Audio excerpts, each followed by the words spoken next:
Musician Stana oendeswa kukoti nenyaya yeassault yekurova shamwari yemwana wake pamwe chete neneighbor yake. Kusangana kwatiri kuita zvakare pachannel ino, channel yeZim Witness TV, pandinokupai maupdates akasiyana-siyana, uye ndinoti kana kari kekutanga kusvika pano ingobayo button rekusubscribe, then turn on the notification bell kuitira kuti usarasikirwe nemaupdates andinouya nawo pano, uye musakanganwa kufollowa our Facebook page redu rinonzi Zim Witness TV.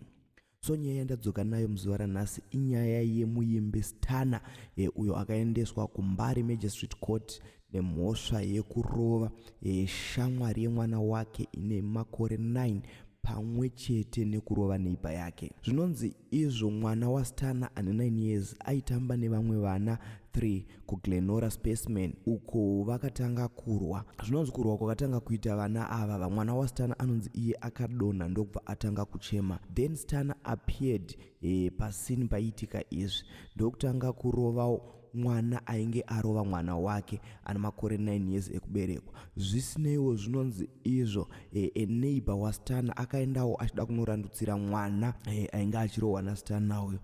She end up akubleeda arohwa naStana, so ndo mhosva ikaendesa mukoma Stana kumatare edzimhosva apo vanga varova vanhu vairi.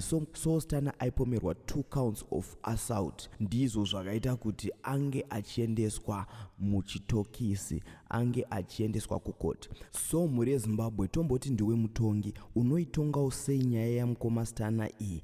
Ngatisangane mucomment section muchimboti udzawo mafungiro enyu.